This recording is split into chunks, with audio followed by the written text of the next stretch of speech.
Hey everybody, welcome to Iron Culture, presented by Mass. It is me, Eric Trexler, joined by the Dr. Eric Helms, off of his massive many bodybuilding successes. Helms, how are we doing tonight? I'm overjoyed to be joined by you so we can talk to the dear listeners who tuned into us live. So I'm doing quite well. Absolutely, that is lovely to hear. I don't want to quote any numbers, don't want to make any of our competitors feel bad about themselves, but people are filing in large numbers to the live chat. Thanks to everyone for joining us. Really appreciate it. I do want to mention, Helms, before we start, if you like the show and you want to support it, there are many ways to do that. Of course, there's the classic. You could like, rate, subscribe, review, all the stuff that makes a podcast or YouTube show grow and thrive and succeed.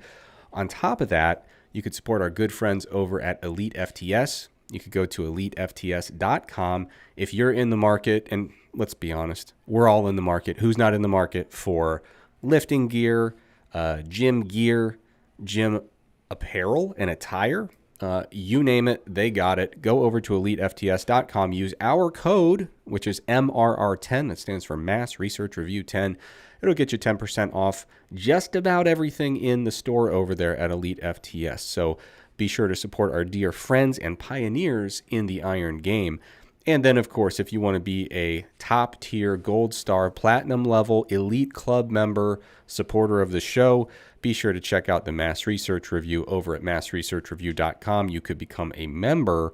And if you do that, folks, you are going to be more up to date with everything happening in the science of health and fitness and nutrition and strength sport and everything in between.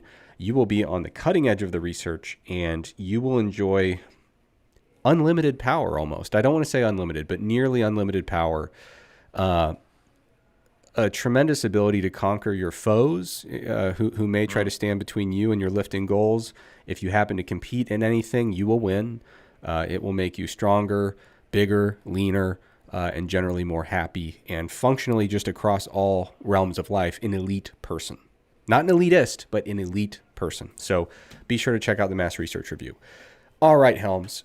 Speaking of research, couple big things going on this week in research, Helms. Oh, yeah. So I've had things hitting my inbox. In some cases, people purporting. Can I ask if things are Yes. okay over there at Duke now that the entire theory, philosophy, and identity of your research colleagues have been destroyed by this recent paper? So it's actually interesting. I can't tell you for sure if things are okay because no one's come to work since. I think we all just saw sense. the jig is up. Most people have left town. We're just gone. I went into the lab. There was no equipment there. There were no chairs.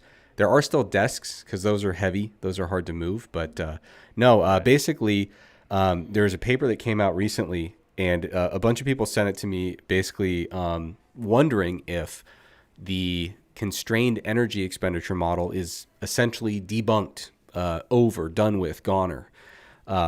So I definitely want to address that in this episode. There's also new research that hit my desk about non-steroidal anti-inflammatory drugs and how they might impact lifting.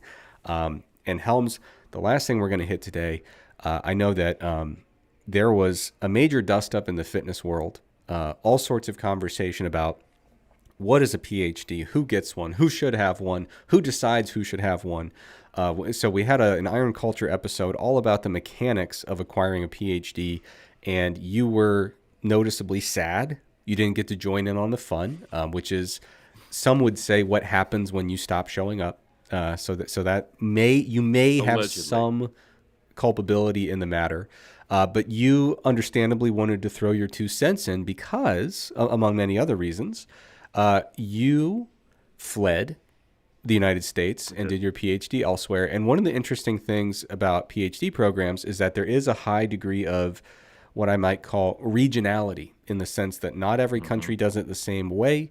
There are different models, each one with its own kind of set of pros and cons. And so you wanted to provide even more context on what some international PhD programs might look like, which I presume, and this is not something I have experience with, but I presume it will give us an even more well-rounded understanding of those main questions. What is a PhD? Who gets one? Who decides who gets one? What does it really mean if you have one? And if you do have one, should I listen to you? Period. Stop. Absolutely. End of sentence. So first things first, Helms, we need to talk a little bit of research. So why don't we go ahead and dive in? I'm going to use the visual visual elements in this episode. What a lucky audience we have on this live one. Yeah, if you are on YouTube, boy, are you lucky, because you're looking at not just a couple handsome faces, you're not just hearing the beautiful tones, but you are seeing a paper on your screen right now from PNAS. This is a very high-level journal. And you are seeing a paper with the title, which is Physical Activity is Directly Associated with Total Energy Expenditure Without Evidence of Constraint or Compensation. Now, if you do not follow the work of the lab I work in Duke University, run by Herman Poncer, you may hear those words arranged in that order and say, means nothing to me, don't care, not sure what we're talking about. But if you are someone who's kind of tapped into, the leading edge of research as it pertains to exercise and metabolism, metabolic regulation, then you hear those words in a sentence and you think, this looks a bit controversial. So basically, I think it's probably useful to start with a quick rundown of what are these two main terms we're seeing. So energy constraint and energy compensation. Now, these two terms are fundamentally related in my realm, the kind of work that I do. So as I alluded to, the research I do here at Duke University, the vast majority of it is out of Herman Poncer's lab, where I'm a research scholar of high esteem, I would add. But Herman pioneered what is called the constrained total energy expenditure model. And I'm going to show that on the screen really quickly, a little image that gives like a very, very simplistic view of what it's getting at. So you see on the left side of the image here, physical activity on the x-axis and total energy expenditure on the y-axis. Notably, none of these axes are labeled. This is kind of just a conceptual diagram to give you vibes and directionality. So on the left hand here, we have what we call the additive model. And the additive model is kind of like everyone's basic gut feeling assumption, right? Which is that if I do more physical activity, then my total calories burned for the day, my total energy expenditure will go up. And it will go up in a linear fashion, which is linearly related to how much more exercise or physical activity I'm doing. And so the kind of natural conclusion that you draw from this relationship would be, if I decided I'm going to start doing 200 calories of extra cardio or physical activity every single day, 7 days a week, you would expect that your total daily energy expenditure would go up by 200 calories. 200 more calories of cardio, 200 more calories of total energy expenditure. Well, Herman Poncer, who I work with, have a great deal of respect for. He's really awesome to work with, a very, very good scientist. He posited an alternative model, which is called the constrained model. And the original kind of impetus for this is that Herman's lab, even though I'm in it, it is not an exercise science lab per se. This lab is housed in the Department of Evolutionary Anthropology. And in evolutionary anthropology, you often do a lot of field work. And so every summer we'll have usually graduate students who will go out and work in Tanzania, or they'll work in northern Kenya. Those are the two main sites we've been doing in recent years. So working with the Hadza hunter-gatherer community, or working with the Dasanich community in northern Kenya. And these are what we call... Yeah, go ahead. Trex, are you going to get an opportunity to go to either one of these locations in your research in the future? I think the opportunity's always there. But Helms, I am a very unadventurous traveler. So that kind of experience, I wouldn't knock it. I'm not saying that it is not cool. I'm saying that I am just boring and not someone who would enjoy the field work. It's rough living. For sure. And I like my cushy little life that I've set up here in North Carolina. So yeah, it's the people in our lab that do the field work love it. They have a great time. I think they're just a little bit more adventurous than I am, and that works for me. Mm. But yeah, maybe someday I'll become less boring, more interesting, more adventurous, and I'll finally make a trip out there. But but anyway, so in some of Herman's early work, working with what we call the term that's often used is subsistence populations, meaning populations who have subsistence economies. They have little to no market integration. The calories that they eat come directly from them doing really hard labor, kind of manual farming where they grow what they eat and no more. So they're not growing, massive stocks of corn and grain and then selling 2/3 of it. What they grow, they eat, period. Or they may do some small scale herding of livestock, or they may do, more traditional hunting and gathering. And so those are kind of the main ways that these communities acquire the calories that feed their community. And so in doing research in those populations, Herman was doing all these metabolic assessments and doing doubly labeled water, kind of gold standard for total energy expenditure. And, the kind of low level, kind of simple takeaway was people's energy expenditures were much lower than he anticipated. We're talking about people who, in many cases, depending on which community and what role that person has in the community, whereas an American might be taking, 4, 5, 6,000 steps a day, they may be taking 25, 30, 35,000 steps a day. And again, it's not just hunting and gathering, it's also getting water, which is usually from, right now, the Dawsonage community that we work with in northern Kenya. It's a hike to go get potable water on a daily basis. So anyway, with those activity levels, you'd think, man, they must be burning 4,000, 4,500 calories per day with just the pure mileage that's going into the walking and jogging. And at the end of the day, after controlling for body size and body composition, their energy expenditures were not all that dissimilar from very sedentary Americans who have 100% market integration and hardly move throughout the day in many cases. And so this kind of led to this whole line of research of figuring out, is it really so simple that more physical activity or more cardio goes directly to a linear increase in total energy expenditure? And from looking at a variety of populations, for example, hunter-gatherers who are highly active on what I would call limited caloric, they're under limited calorie constraints, I would say, in terms of just the caloric availability, in that community. So, it's not like, if I wanted to just, eat 6,000 calories a day, that would not be a very hard thing for me to do, right? Go to the grocery store, get a bunch of junk food, easy. But in these communities with more limited caloric resources, it's this double whammy of very, fewer calories available and very high activity levels. So that was one area where this constraint was seen. Another area was in ultra endurance athletes.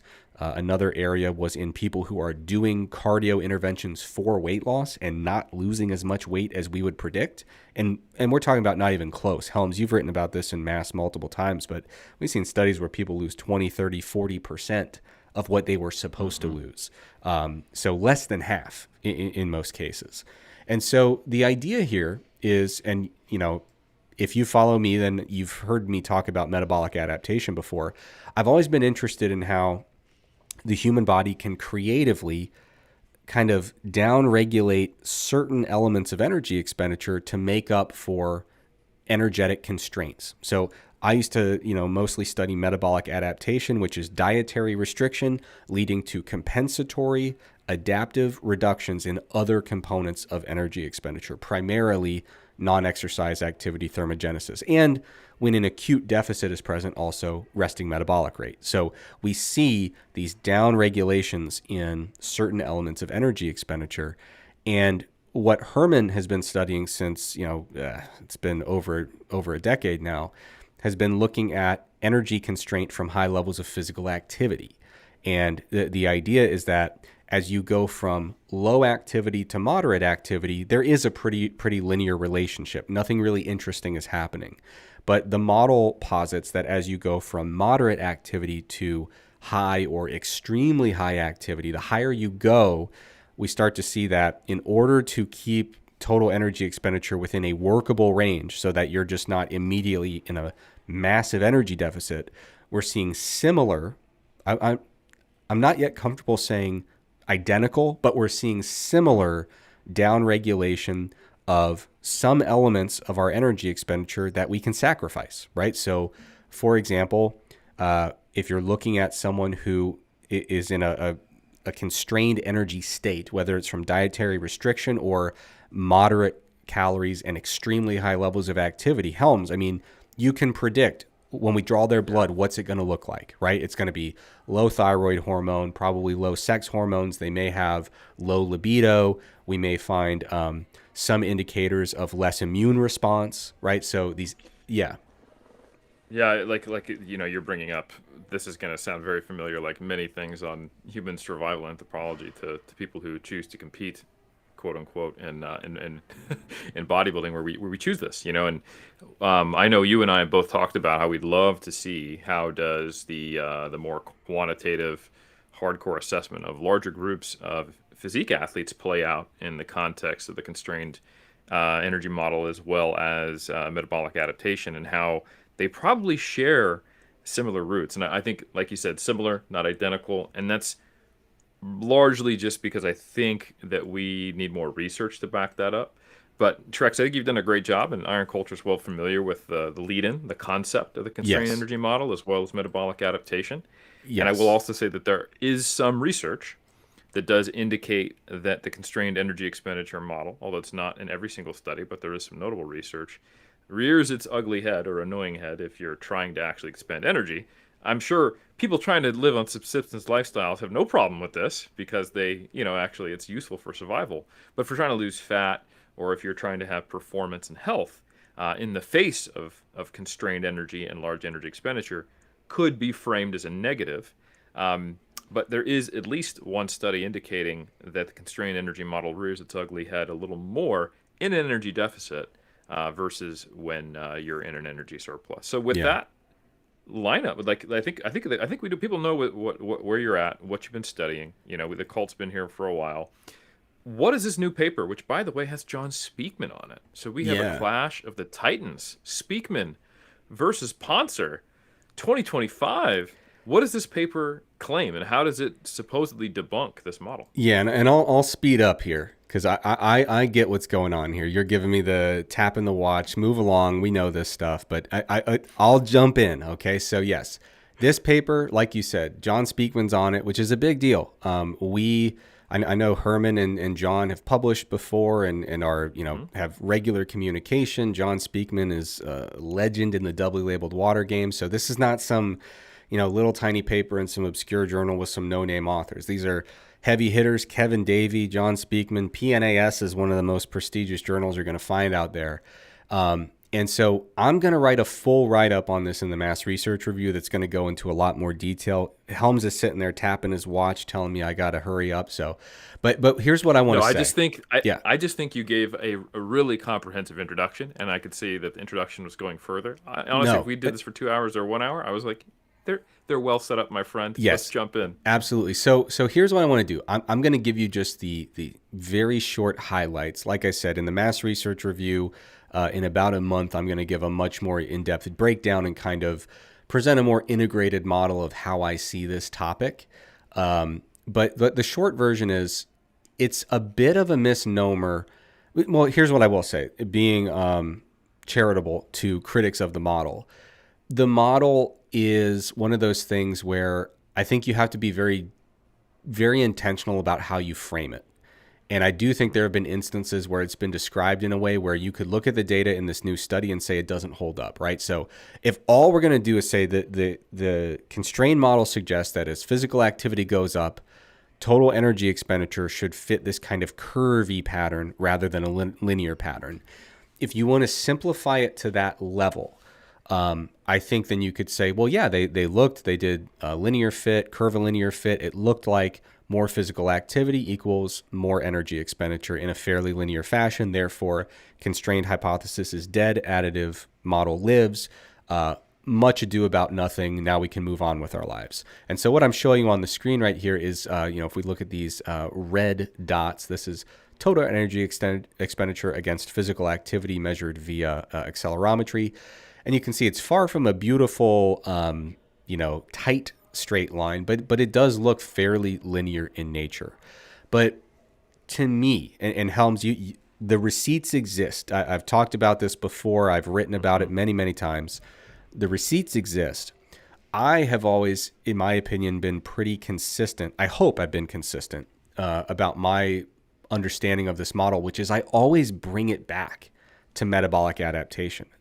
Because that's why I got into it, right? I've been talking about metabolic adaptation since 2013, and I saw this research and said, I think that's the other side of the same coin, right? And that's what motivated me to dive in and join Herman's lab and say, let's try to break this model. Let's pull it apart, put it back together. Let's see what we can do here.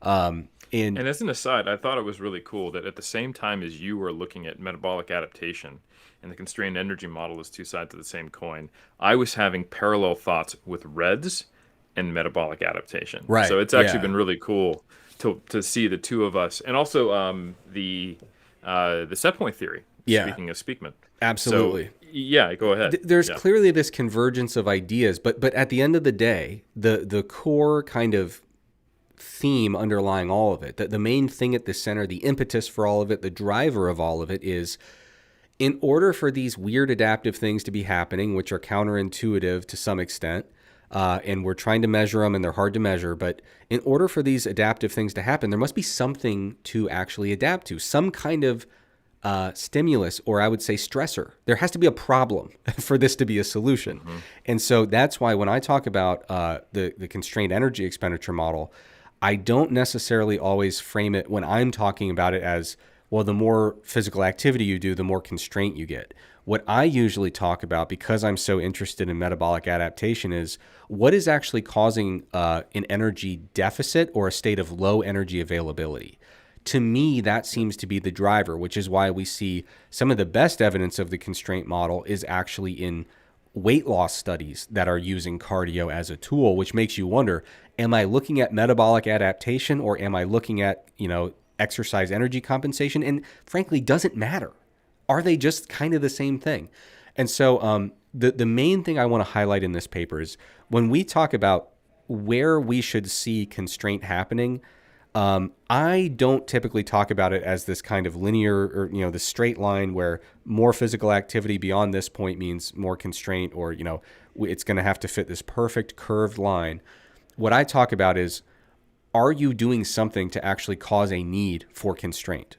Are you doing something to constrain your energy availability such that we should be having any kind of adaptive reductions occurring? So the one obvious case is when someone is, like I said, dieting and being physically active, immediately we have, we can induce low energy availability by just not eating enough, period.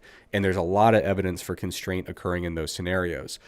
One of the biggest things that our lab has proposed is not that there's no relationship between physical activity and expenditure, right? Athletes burn more calories than non-athletes. It simply is what it is. More activity for them leads to higher expenditure. But a common theme in our lab has been, for long-term sustained energy expenditure, we rarely see metabolic scopes go above 2.5. And metabolic scope is an easy calculation: total energy expenditure divided by basal metabolic rate. And so what's really, really cool about this whole exchange, and we don't get bent out of shape when people say, hey, look, your stupid model broke. Because first of all, it's not mine, it's Herman, so it's his problem.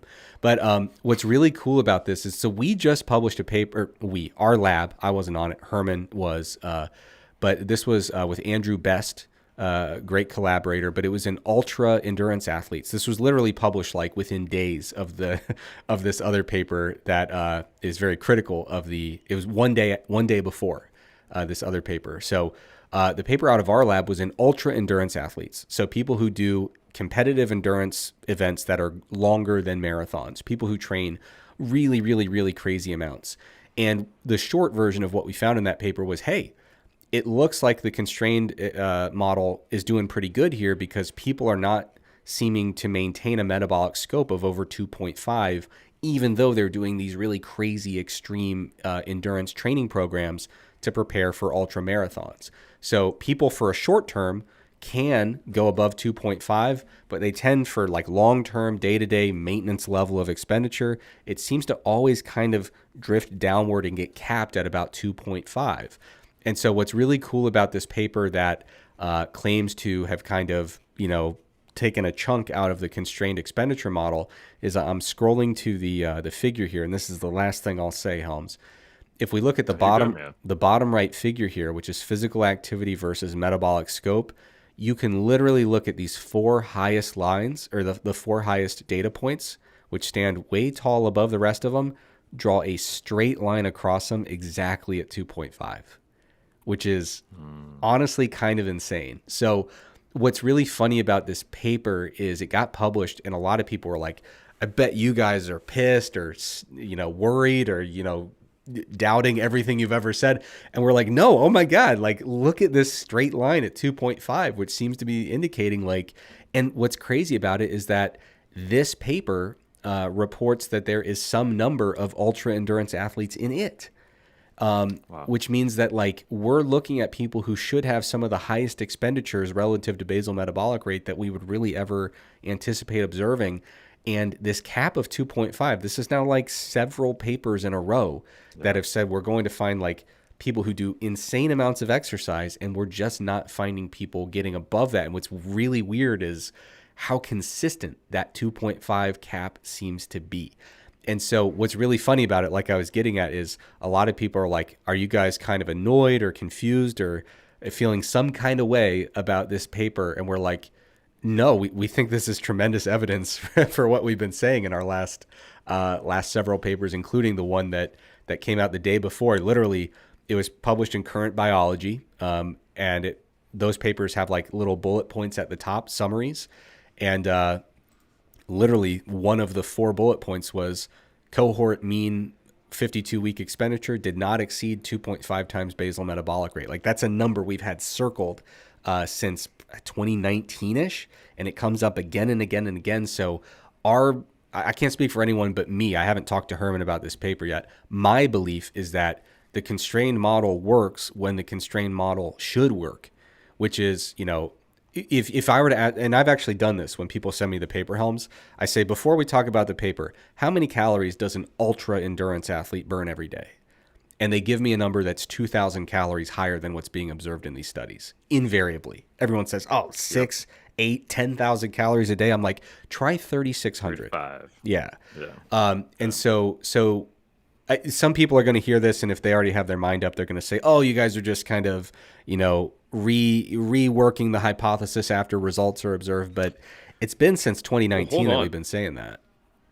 And I will say, reworking a hypothesis after new observations occur is exactly what should be happening. Because unlike the internet, where what you do when someone disagrees with your quote-unquote model is you block them, ban them, and then just shift the goalposts and act like that's always been the case, actual models and hypotheses, which graduate to theories, this is exactly what we're supposed to be doing. And we've talked about this on Iron Culture, is we chip away at them, not because we were trying to throw the baby out with the bathwater or poison the well.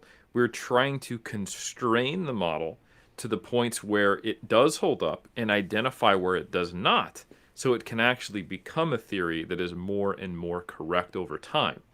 And shout out to the statistician George Box, all models are wrong, some models are useful. This is effectively reducing the instances where it is wrong and increasing the instances where it is useful. Energy deficit. A time component. You might be able to run a marathon today and burn 6,000 calories, but if you do it every day, what happens to other components? Where do those components come from that are reducing to prevent us from going over 2.5, and how robust is 2.5, and in what conditions can it be exceeded, reached, etc.? And then, the same thing is true. Like of REDS right now, REDS does not acknowledge body fat at all in its model. There's a couple of scant things if you look at the 2023 update where they mention like, hey, sometimes maybe leaner people, we see this more often. But I think a big hole in the Reds framework is that it basically, if you were to say, oh, well, if I, so long as I provide someone enough kcals per kilogram of lean mass, regardless of if they've dieted down to 4% body fat, and if they eat sufficiently, that they'll be fine. Now, the catch is that if you eat quote unquote sufficiently, if your energy availability is high enough, in most people, unless they have a really, really low set point, they will no longer retain that set point. Yeah. But all of these things are in process, and these models are going to become more and more and more refined, and that's what should be happening. So this is a good thing no matter how you slice it. Yeah, yeah, and that's the thing that I took the job in Herman's lab in 2023. Didn't know him, obviously, just knew his work. And you never know. Some researchers have these huge egos. They live and die by their theories. The thing that jumped out to me was he's always been open about we are trying to break the model, not build the model. And so we try to run the studies where we actually thought we could break that ceiling. 2.5, just to speak to how we've had that number circled, we had sometimes pregnancy alone will bring you up to 2.2-ish, right? Because you're growing a whole fetus, right? Especially during those high growth periods. And so we did a study, a great PhD student did their dissertation recently, where we were looking at the total energy expenditure daily of pregnant marathon runners. So people who are still keeping up with pretty high volume running while growing a fetus in like peak, fetal growth periods. And we thought if anyone's going to break 2.5, it's them. And I haven't seen the final data in paper form. It's not published yet, but I can speak to the conference presentation because it's out there. It's been presented. And the initial returns, we did not see people breaking that, which is really insane because usually you flirt with that limit just from being pregnant or just from being a marathon runner. So being a pregnant marathon runner did not have an additive effect that broke over that cap, which leads us to believe it caused adaptations that dug even deeper, right? To make sure that total expenditure was constrained in a workable level. So all that is to say, folks, I am going to write in more detail about this. I know that's a very superficial look at it, but the take home point is there should be a reason for energetic adaptations if you're going to expect energetic adaptations. If a rugby player is doing a little bit of extra physical activity and they're fueling that activity with a bunch of extra calories, of course their energy expenditure is going to go up. Why not? Why not linearly, right? But when we talk about either constraints on intake plus high levels of cardio or such extreme high levels of cardio that you cannot replace the energy because it's just too much. Those are the areas where this constrained energy expenditure model really shines. And I do think that we probably, if I could, throw a bone to the critics, we probably have to, I will probably get away from using that classic figure, even though it's a simple explanation. It may be oversimplistic in the sense that it doesn't account for how much energy is coming in. And so if somebody wanted to critique that particular figure, I'd say, you're right. That's probably, it conveys the point in a simple way, but probably too simple. And so I'll definitely grant them that. But this is all a big teaser because I will have an article about this. And Helms, you may remember, I wrote a mass article called I Was So Right and So Wrong About Metabolic Adaptation and Exercise Energy Compensation. Because basically, this was over a year ago. I initially was like, I think these things are super tightly related. And then a paper came out that led me to believe they're probably two sides of the same coin, but fundamentally different sides. I think I'm leaning back toward them being much more similar than distinct. They've got to be, man. I think they're way more similar. So I think my next article is going to be, I was so wrong about being wrong about metabolic adaptation and exercise energy compensation. And again, listen, that's reality. I didn't get into this stuff because I knew the answers. I got into it because I wanted to know the answers. And like you were saying, I'm willing to change my mind 10 times and 20 times, however many times it takes. How many times, baby? We're going to keep doing the Science studies. Is questions. We're going to keep trying to figure this out. Science is about questions, not answers. I know many people think they're science-based, but when in reality, they just really, really like definitive, quantitative, black and white rules, and you got to be careful. You got to be careful. A commitment to science is not just a new set of rules for a new 10 Commandments or a new guru or to feel confident with your banking and your worldview. You need to destroy your worldview regularly and look for ways you were wrong, not ways you were right. And Trex, you embody that, and I respect it. Hey, if I am going to be the official wrong guy of fitness, what a crown to take, right? That's right. So Helms, I know I sprung this on you last minute, so I don't expect that we're going to go into a lot of detail on this other study, but the people have been reaching out. I think they'd want at least a superficial kind of get up to speed about what the literature says on this topic. So a new paper came across my desk. NSAID ingestion augments training-induced muscle hypertrophy and differentially affects muscle mRNA expression, but not strength gains in trained men. First of all, minus points for a long title, but plus points for being a cool study. This is by Mallinson and colleagues, published very recent, just yesterday in Yeah. 2025. Now, Helms, I'm going to give the brief little intro, and then I'm going to hand it over to you for your thoughts, and you can give us some more historical context on this. Yep. But this study, what was the name of this NSAID that they used again? Do you happen to It remember? is specific. Well, the brand name is often Voltaren. That's probably the most common one, but it's Okay. diflon. Hold on, let me make sure I pronounce it right. It is diclofenac. Okay. So this is one. Was this big in America? Did you know about this when you were in America or after moving to New Zealand? No, first time I saw Voltaren, it was really common when I was weightlifting in New Zealand because it's often in a cream form. Okay. So you can apply it topically to different areas. And in the Interesting. U.S., it's most commonly used, if I recall correctly, by people with osteoarthritis or rheumatoid arthritis, and it's in like a 1% topical cream, and they use it locally. But it is a NSAID that, well, I'll get into how it differs from ibuprofen Yeah, and other so drugs. Yeah. in this particular study, I should mention they took it orally, and so it looks like they took it in capsule form.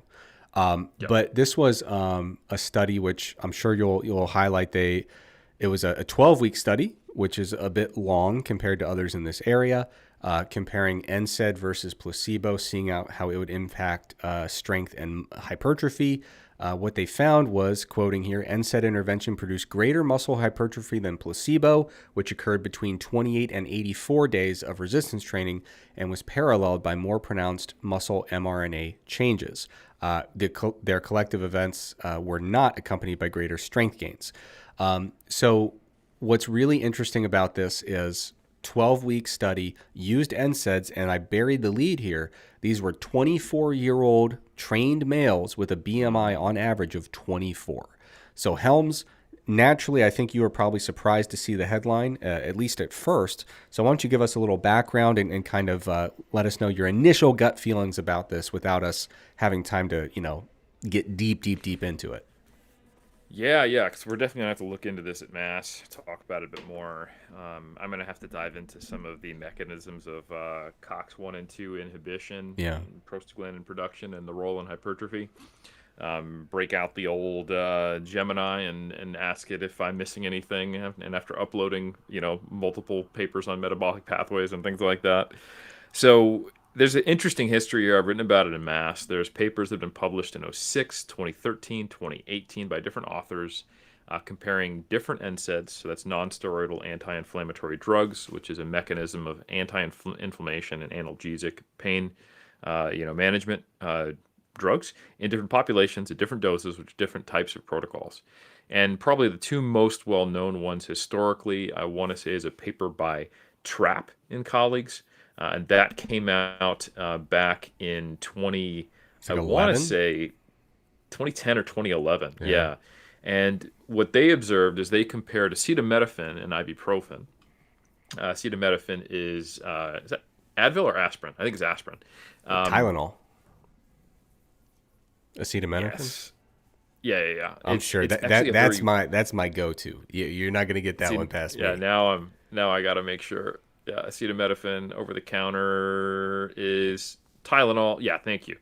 So yeah, it's not an NSAID, which is important about acetaminophen. Yeah. So it was compared at a low dose to maximal dose ibuprofen, which is a potent non-steroidal anti-inflammatory drug in this study, and roughly twice the percentage gains in hypertrophy were observed in those young, untrained resistance training individuals over I think 8 weeks. So the idea here was that something about the mechanism of ibuprofen was inhibiting a potential hypertrophy. And the hypotheses in that paper and prior papers were interesting because exercise does cause pain. And as we have talked about, like RPE values get less accurate or proximity to failure as you get closer and closer to failure with really, really high rep sets because of discomfort. And when you look at affect, people rate high rep training and low rep training, more pleasurable or like a positive or negative affect. So pain inhibition is one of the potential mechanisms which caffeine actually is thought to be ergogenic. Yeah. Like if you look at cycling bouts to exhaustion, it could be related to calcium handling. It could be related to central nervous system stimulation, combination of the two, or even have direct effects on muscle. But one of the Back in the mechanisms day, which does everybody go was ahead. obsessed with catecholamines and glycogen spare, Yes. all metabolic types of explanations. But yeah, But yeah, caffeine is a mild analgesic, and other analgesics have been proposed as potential performance enhancing drugs because they enable you to potentially push closer to a discomforting area where performance is higher. So the hypotheses in these 20 mid 2000 studies and in this paper by Trapp were, hey, we're not sure if it's going to be beneficial, but messing with inflammation, look at all these overlapping mechanisms with muscle damage and hypertrophy and pathways. It could be interfering with prostaglandin production and potentially impacting even mTOR. And lo and behold, they found that the gains were greater in the acetaminophen group than the ibuprofen group. Then, interestingly enough, almost the exact same protocol is done by Lilja, I want to say 2017 or 2018, but this time in elderly men, and the NSAID group actually gets more hypertrophy than the group not taking NSAIDs. So the kind of collective view on this is that maybe it is related to having the optimal range of inflammation, which is something that is, reared its head in obesity research, metabolic disease, management of pain, osteoarthritis, all kinds of areas. Is that stuff with inflammation is a the elderly. process? Absolutely. Yeah. It is a inflammation is a useful process and necessary process in our body, not a good or bad thing, despite what influencers will state. And in general, inflammation scales with age and also other issues. So older individuals might actually benefit from NSAIDs, while younger individuals, perhaps it's suppressing it too low. And that's where we sat. But now this study adds another layer of complexity because it was younger individuals. Now, the interesting thing here is that diclofenac is a COX-1 inhibitor primarily, while ibuprofen, I believe, is a COX-2 inhibitor. It may be COX-1 and 2. I'm not going to pretend to be really familiar with these pathways. I haven't looked at it in a bit. And those have different potential downstream effects. And this study, TRAP, and maybe one other have actually looked at some of the anabolic signaling and actually looking at myogenic responses, and they do see differences. So ultimately, there's a few interacting effects here because this is also a 12-week study, not an 8-week study, and they use concentric training primarily, and a higher volume than we've seen in other studies, and a different population in terms of training status. So all of this is to say that there's going to be a collection of factors which lead to whether or not your training is producing and whether or not your environment and your characteristics as an individual is resulting in an optimal or suboptimal inflammatory status, and for how long. And then what would a potentially divergent method of dealing with inflammation through different mechanisms of COX inhibition have as an impact on that? And it appears that the answer is by no means straightforward, that your age and the drug itself under the class of NSAIDs can have an impact. And another thing I would point out is that it's also possible that in previous research where ibuprofen was said to have attenuated hypertrophy, maybe we're actually seeing a improvement from just pure pain inhibition that's also contaminating those waters a little bit. We need more control groups in this research, and these are small samples. So there's a potential performance enhancing effect of the analgesic effect, and there's a variable effect of actually inhibiting the COX enzymes and affecting inflammation depending upon how it's done and who it's done in and the way they're training, which is going to end up in some result. So Yeah, I think it's actually quite fascinating, and Yeah. I think now the jury is kind of out, but I am comfortable saying it probably has to do with baseline inflammation and the method by which inflammation is managed and the type of training that is being used. Yeah, it's a shame because it used to be so simple. We had a small group of studies that said if you're older and you have high baseline inflammation, this stuff improves hypertrophy. If you're young and you don't, it'll either hinder or have no effect. And now it gets more complicated. One of the things that I'm sure we'll look into as a mass crew, because I'm sure we'll be covering this in the near future, is with that analgesic part of it. It's very interesting that hypertrophy was improved, but not strength, especially over like a solid, 12 weeks is not super long, but it's nothing to sneeze at. So I'll be curious to see how we kind of dig into like how much of this differentiating from prior research is it going to come down to those particulars of COX-1 versus COX-2. And a lot of them will inhibit both to some extent, but they'll be a little more preferential for 1 versus 2 or 2 versus 1, or they'll be fully non-selective and do it all. So it may come down to those particulars, may come down to baseline inflammation, may come down to trained versus, at this point, all things are on the table. But here's what I would say, Helms. Until we can write that in-depth thing, because like I said, this paper just came out literally yesterday, so we haven't had time to really dive in. Until then, here's what I will say, Helms. I would urge people not to use NSAIDs as a daily performance-enhancing intervention, because what you'll find with most NSAIDs is that, listen, I'm never shy about if I have a bad headache, I'll take an ibuprofen, Tylenol, whatever. I'm not worried. I know Tylenol's not an NSAID, but hear me out. These over-the-counter analgesic remedies, almost all of them will have some kind of little warning that says, hey, this really isn't for everyday use. And if you do use it every day, there's a likelihood or a possibility you may develop some side effects that you don't like. So I was talking to someone earlier, and they're like, does this mean NSAIDs are like a hypertrophy supplement? I'm like, let's not even go there, in the sense of we need to really get to the bottom of this and then do a sober risk assessment, cost benefit, because these things do have side effects if consumed over long periods of time. Sometimes it's worth it, right? Sometimes if you're like, hey, my doctor told me max out the daily ibuprofen dose for the next 4 to 6 weeks because I got stuff going on. Like we gotta figure it out, right? But that's very different from a completely healthy person who just says, I guess for the rest of my life, I'm taking NSAIDs at a maximal dose every day. Totally different. Yeah. Yeah, this stuff has unique clinical applications specific to the drug. Like, for example, when I got my bilateral hip surgery and they had actually prepared my labrums and shaved down the bone specifically on my cam lesion, which just means that my femur had growth from impact that was causing issues. I was on max dose ibuprofen for several weeks because it actually inhibits bone reformation, which sometimes is occurs when you shave bone. It's like, oh, you're damaging me. I need to regrow this bone, and that also is impacted by COX inhibition.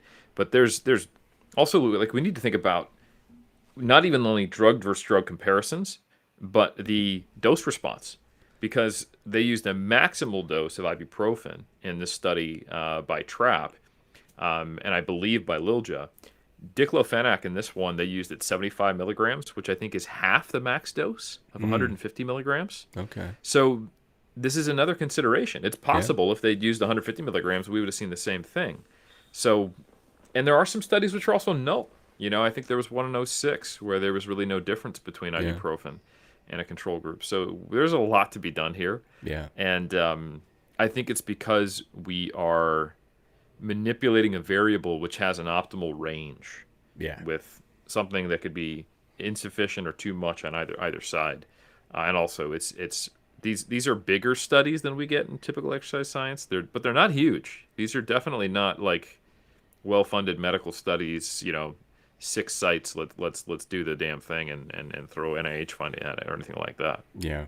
Yeah, it is crazy. Like I have, now that my research has deviated out of exercise science, now I actually have been involved with some, like multi-million-dollar studies, and it is a fundamentally different ballgame. Like it's, yeah. So maybe someday we'll have some of that stuff going on in exercise science, but no. So I think at the end of the day, these are 2 research topics we've covered very briefly here that I think at the end of the day, they kind of show that a lot of times with research, it's going to come down to very nuanced interpretations. It's not always this perfect. Is it a curve or is it linear? It's like, well, it depends. Are you cutting calories? Yeah. Are you doing so much that you're not able to refuel? In this case, well, what's your baseline inflammation? Which COX inhibitor are you taking? What dose are you taking? So research is about getting clarity, but that doesn't always mean getting simple clarity. Sometimes things actually end up being kind of complicated. So we will dive into that and more.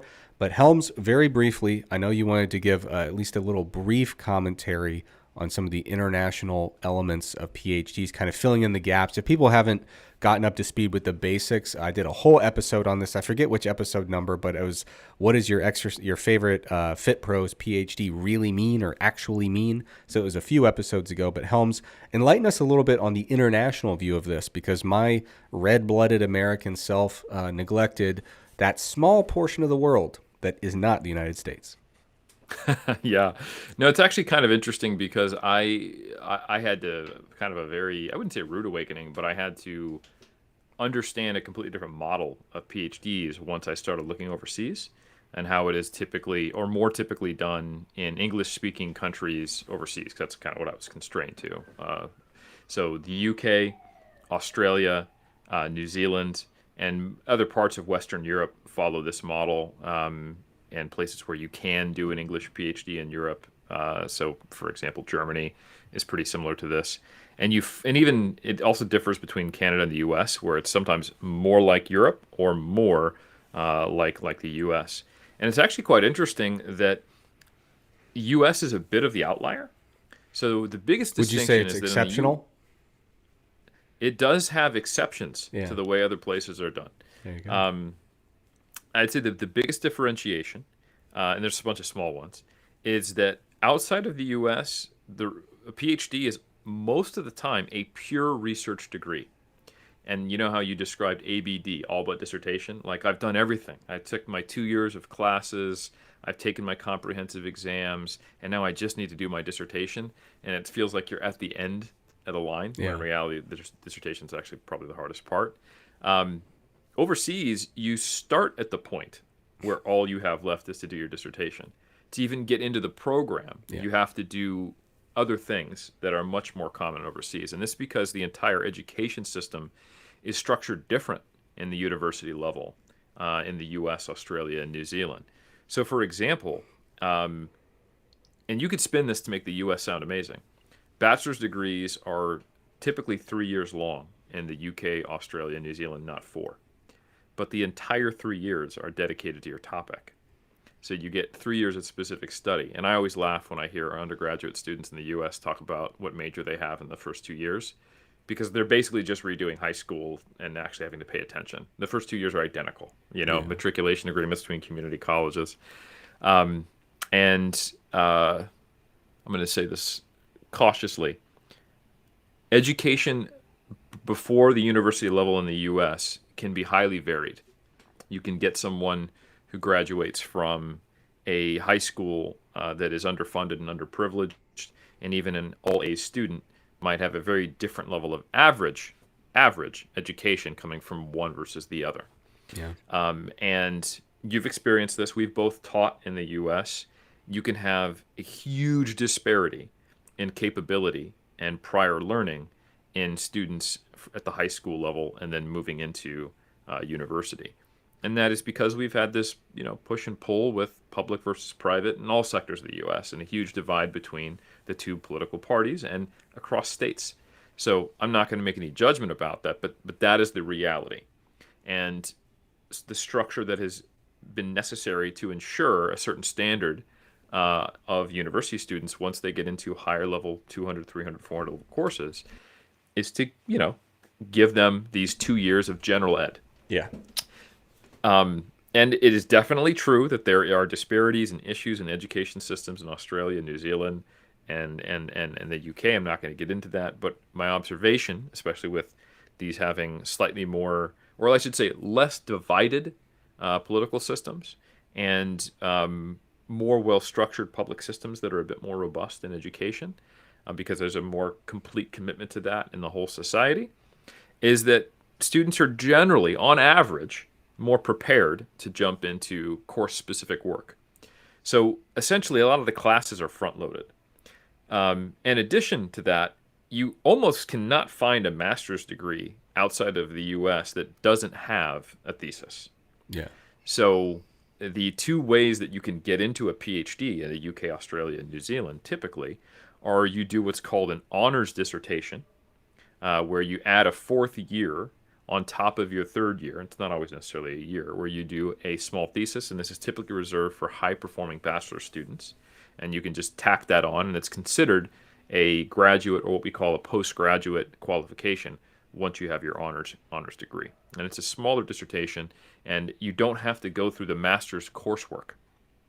You go, you know what, you're ready just to go right to research, and that's a shortcut pathway where you save basically a year to get to the PhD. Most people, and in fact, I actually recommend they do this anyway because you want exposure to a larger research project to prepare you for what you're going to do in a PhD, even if you could fast track it. And also, young individuals often have a change of heart in what career they want to take. So fast tracking something in your 20s is not always a good idea. Right. It might just be fast tracking you into a stable career that then you have to exit from and restart over. But anyway, the typical thing that people do is they do their 3-year bachelor's and then they do about a 2-year master's. And there are variations in this, but the average is you do a year of coursework and then a year of research to get your thesis.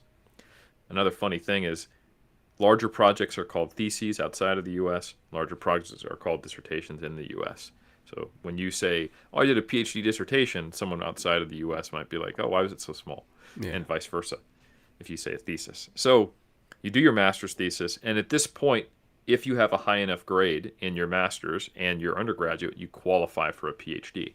So when I brag and say I have a second master's, it's not a brag. It's because my first master's, which I did in the U.S., which just had a final project but not an actual thesis, it didn't qualify me to get into AUT as PhD program. So I had to do what's called an MPhil, a Master's of Philosophy, or sometimes called an MRes, a Master's of Research, which you see in the UK, Australia, and New Zealand as well, which is just the thesis. And these are sometimes reserved for people who either have a professional coursework equivalent to a master's or did a master's in the States where they didn't do a research project. Something that they call a postgraduate diploma or a postgraduate certificate. These are essentially the coursework of a master's without a thesis, but they won't call it a master's degree without a thesis. And that's what you need to get into the PhD. So by the time someone starts their dissertation in the States or their thesis overseas, they typically have a very similar amount of niche topic specific coursework because they're getting an extra year in their bachelor's overseas, and the master's degree is always has a year of coursework, so it kind of end up being similar by the time you get there. Another thing to consider is that because PhDs are pure research degrees, some, and you talked about this when you did this on your own, the level of research emphasis in a PhD varies a lot more in the States than it does in a quantitative realm of sports science in the UK, US, and Australia. There is a robust degree of research you need to do.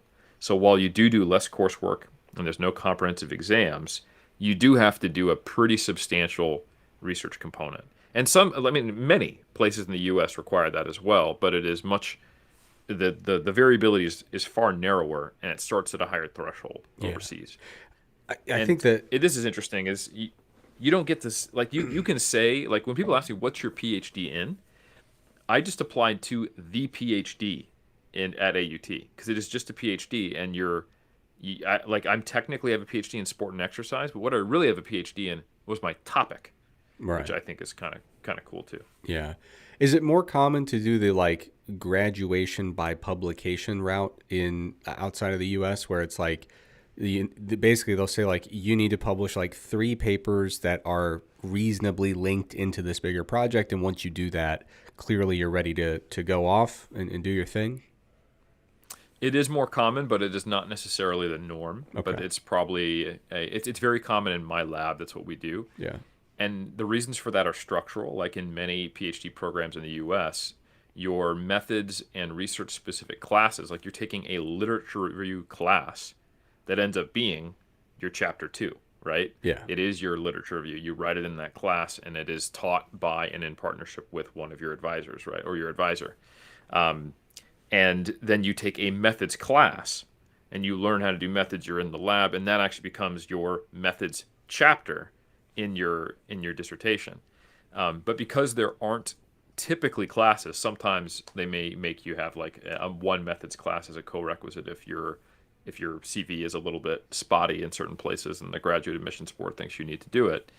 But because there's no coursework in the PhD, the structural nature of a PhD, where you still have to provide a novel piece of work that answers new questions and contributes to the body of knowledge and is of a certain size and scope, what you end up doing is I'm actually going to publish a literature review, or I'll publish a study on the reliability and validity comparing, let's say, portable ultrasound to MRI as a tool for hypertrophy, and that will be kind of like my methods chapter.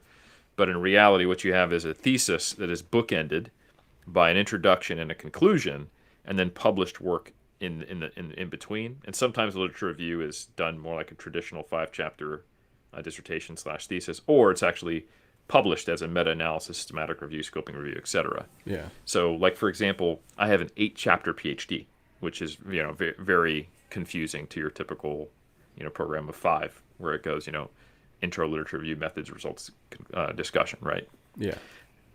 The other big fundamental difference, and this is interesting because it produces different relationships and different power dynamics, is that in the U.S. you have a committee, and you don't have self-funded PhDs, typically. But in the overseas programs, it's much more like a master's degree, where you pay tuition, you apply, and it's like another degree. It's much more like the process of doing a master's, right? So self-funded is kind of the norm, and then you're trying to get scholarships to pay for it, or you get a job or a graduate assistantship and you pay for it. I didn't know You that. may find a PhD that is funded externally, but it's not the default setting where an academic gets a tenure track position. They're given a certain amount of money. They start a lab, and then they apply for external grants, and they get internal funding, and they have X number of PhD spots. The constraint for how many PhDs are typically at most overseas universities is, do you have the supervision available? And then often there is some degree of subsidy from the government through the university for having a small amount of funding for you to do your PhD research. So for example, at AUT, I'll use this as an easy example. You apply centrally, and you reach out to individual academics, and you say, hey, do you have the time and the space, and when can you be my supervisory team? And there's a big distinction between supervisors and committee, which I'll get to in a moment as well. And then you get $5,000 NZD, which is about equivalent, depending upon exchange rates, around $3,000 US, to conduct your research. And of course, you can use stuff at our lab for free, and you can apply for external grants and all that fun stuff. But then you're off to the races, and you pay tuition. And the tuition for the PhD is government subsidized, so it's a lot less, and it attracts international students for that reason. But you may or may not get a stipend. You may or may not get a scholarship. That depends upon your ability to track down either an internal or an external scholarship, and that's true in multiple places. And in some places, like Spain, for example, other places where it is fully subsidized, you're paying hundreds of dollars for a PhD. It's not a big deal at all, and that's just that means that the taxes of the collective society are paying towards education more than they do in the U.S. So the economics dictate the structure and the incentives, and then the way it works. So you apply, it is self-funded, and another thing is that most universities, not all, they don't set up a tenure track professor to set up a lab, and then they have spots because of that. So for example, the last author position being the quote-unquote senior author, that's not a thing in many places around the world. The last author is just the person who contributed the least. And so it creates some strange fights over authorship and misunderstandings. And like you might say, hey, that's Zerdos's lab, or that's Ponser's lab, or that's Stu Phillips' lab. We have a Sprins lab. There's nobody whose lab it is except for Sprins. There's 80 PhD students and master students collectively who use it, and 20 academics. We schedule time, we have lab managers, but it's none of our labs. So we don't get to make those decisions. It doesn't create this kind of rubber stamp authorship of the person who runs the lab being on everything. It's not as centralized. We have a volunteer position of being a lab leader. So I'm the strength conditioning lab leader, and that's part of my role. And we have an overall lab manager, but that's more of a technician role and a health and safety role. But it's structured entirely differently, and your committee is not the same role. So in the States, your committee, it creates a dynamic where, because they are not only your mentor and your advisor, but also the person who decides whether or not you passed. Did you do the sufficient work? And then you go back and forth with them until they accept your draft and they go, all right, you're ready to do your proposal. And then, okay, you're ready to defend your thesis or your dissertation. Now you get the doctoral degree. It's a lot different because your supervisory team. So, for example, when I have students, it might be me and up to two other people, primary, secondary, and tertiary. We are only the mentor and the supervisor, but the actual thesis, the written document, is examined by two external examiners, and then they defend to those external examiners. And there are some hybrid systems where you get one or external examiner, and then also the primary advisor can chime in. But for the most part, outside of the U.S., the supervisors are basically mentoring you to become their colleague, and it's not as much of a hierarchical top-down role because they're not the ones providing funding for you to work in their lab, and it's an exchange. You do this work for me in the lab, I give you this funding, and then you get a PhD out of it. It's still kind of like an OJT mentorship, but it is much less top-down, and it creates this kind of feel of we're both in the trenches together. And when my student is ready to submit their thesis, I think it's ready for examination. I think it's worthy of a PhD. But I'm at the mercy of the two examiners. And we have a university convener who then sits down with the two examiners. They come together, they explain kind of the rules and the requirements, and I get to sit in the room or the Zoom chat room, and I'm on mute. I don't get to say a word. I'm just there for moral support unless one of the examiners directly speaks to me.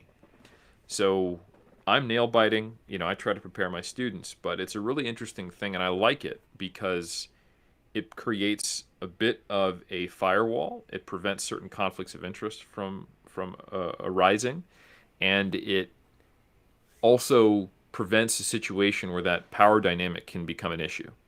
I hate to say it, but if you were to poll all the people who didn't complete a PhD, the majority of them would have some kind of life circumstance change issue that happened. Life doesn't stop for 3 to 4 years. Change of heart. They had a baby. They got divorced. They got in a car accident. They got ill. COVID happened. Whatever. But then I think the next proportion, largest of those group of people who weren't able to go over the line, was they had a really dysfunctional relationship with their advisor. Yeah. And their committee. And minimal and they recourse. Couldn't change it. Yeah, minimal recourse to actually have any kind of intervention, Yes. It's funny because American universities will pretend that there is, but there's not. It's like you can go to the what they call an ombudsman and say like, "Hey, can you intervene in this dysfunctional relationship?" And then the ombudsman says, "Hey, you two better get along." Okay, good luck with all that. It's kind of and especially because academics hold dual administrative roles. Yeah. Your advisor might also be the head of department or the dean. Right. They could be, or it's their lab, and they can really tie your hands. Yeah. And it's not that power dynamic doesn't happen or can't happen, or that you can't have an influential or bad supervisor. And there's plenty of bad supervisors outside of the U.S., but the structure, the systemic issues aren't nearly as strong. So when your primary supervisor is not the one who provides you a grade, is not the one who decides if you graduate, there are actually mechanisms in place for you just to go and be like, I need a new supervisory team. This isn't working, or they haven't, or you can go to your secondary supervisor, or actually we technically can't prevent our student from submitting, regardless of I can actively protest and say the student is not ready. They should not submit. They are going to fail. And they can go, you know what? I'm going to roll the dice. And I'm like, oh my God. But at least I've said, listen, I've washed my hands of this. Yeah. And then it goes to examiners. Yeah. So there are far clearer mechanisms in place to protect the student, and the fundamental nature of the relationship is different. I still need to be able to tell them, you're not doing well, you're not meeting the standards, you need remedial work, you need to get an extension, your work's not up to par, and you're not committed to this. But I don't then get to impose a grade on them. And pros and cons, truly. Yeah. I think the unstructured nature of independent, pure research study outside of the U.S., it does require truly motivated, autonomous, curious individuals. And I like that because there are less funded PhD opportunities. I remember my first conversation with John Cronin, going to be my PhD advisor. I jumped on Skype with him and I started reciting all of his research to him and how I could fit in and maybe if he had funding spots. And he was like, shut up, like, what do you want to study? And he cut me off. And I was like, oh. And he was like, yeah, if you can, get out here, you can study what you want, as long as you fit it into the time frame, logistics, and the funding budget. And if you want to apply for stipends through NSAID, whatever you want to do, like, go for it. But you can study whatever you want, so long as we have the supervisory support and the expertise to do it. So it's fundamentally different in that way. But ultimately, it provides a similar experience and qualification at the end to what you described last time, but via a very different mechanism. And there just tends to be a slightly more homogeneous pathway and outcome for it when you're looking at UK, US, New Zealand, Australia. One thing that I don't like about Australia's system, and sorry for everyone across the pond, is they don't have to do a defense at the moment. They just do a written examination. And that's a problem. That's a problem before AI, and it's a bigger problem now. Oh, yeah, I didn't even think about that. Yeah. You need to jump out there and take the arrows. I tell you this. So one of the potential conflicts of interest and problems you run into is that your supervisors on a research-based PhD, when you're doing research by publication, like an 8-chapter PhD like I was describing, they're getting pubs out of their students, right? So you can have a situation where you have a bit of a research mill, which, that happens in the U.S. as well, and students get taken advantage of, but you can have supervisors writing more than what I would describe as edits in a thesis. And if you're only reading the written work, you might be examining their supervisor, right? Yeah. But when they have to sit down and defend their work for 2 hours, that gets exposed. Yeah. And I think that's an important thing. So there are still distinctions, and absolutely, there are a wide variety of high to low quality PhDs. But it's kind of cool. You can look up, especially in universities that do a lot of thesis by publication, you can find all of their work published, and you can read their full thesis document. People have been reading my PhD. It's fully downloadable since 2017 when I finished, and my master's thesis since 2013. Most of it's published. So people, if you've read my work on protein or autoregulation, you've essentially read my thesis. Yeah. So, I look back and I go, oh man, there's definitely things I would change. There's certain things I'm not proud of the way I did it. But I do want to reiterate that the master's degree is seen as your first novice entrance into research that qualifies you for PhD, which the role of your supervisors or your committee is to take a novice researcher and mentor you on the job to the point where you, at the end of it, can call yourself like a early career researcher. So the PhD is the beginning of someone learning to do research, not nearly what it is in some other fields that's seen as kind of your magnum opus, and it should be this grand theory, and then everything else you do after that is a smaller size project, and that's true more in the humanities. I heard so that. If you're not used to that, I heard there was like a thought that, and of course there's always exceptions, but I heard there was kind of like a cliche that as a mathematician, like, but if you're past like your mid 30s, like you missed your window to do something great. Like you were going to do a PhD, have your grand idea, publish it as this like massive breakthrough, and then like you used your one good idea. Like we all get one, and so and it's funny because in many fields that are more high volume publication, it's completely inverted. So Helms, I know you got to go. In a nutshell, PhDs from countries that aren't America, valid or invalid? They are valid. Okay. And I won't even joke about it. Okay. Yeah. They are, you know what? I'm kidding. You will Honestly, actually be able to get a job, no problem, in the U.S. with a PhD from yeah, overseas. I joke around, but in the minimal exposure I've had internationally, I mean, we went to University of Jyväskylä in Finland. I couldn't have been more impressed by their academic operations there. It was so rigorous and robust. I mean, yeah, so I joke around a lot, but yeah, what's cool about this is with PhDs, if you're interested in pursuing one, so many different ways to do it, so many different models, so you can find one that kind of fits your temperament, economic vision of how you want to do it. Yeah, a lot of different ways to make that work. Helms. Oh, and the last thing I will say is this is a big separation between undergraduate and postgraduate or graduate studies. People I've seen been talking a lot about like the ranking of universities and things like that. Oh yeah. And you know, like a lot of times these are together. Like for example, I think AUT is ranked in the top 50 for sport and exercise programs consistently every year, and we have a really good publication record. So, like it's easy for me to say this, but it is 100% true that sometimes what you will have is one of the most prominent researchers in a given field at a low overall ranked university. And as a PhD student, it's not like doing an undergraduate degree where you're trying to get into an Ivy League school or the equivalent in your country because it looks good on your resume. As a graduate student, remember, you're specifically taking a qualification that's probably going to land you in academia. And in academia, the way people assess your CV is who did you get trained by?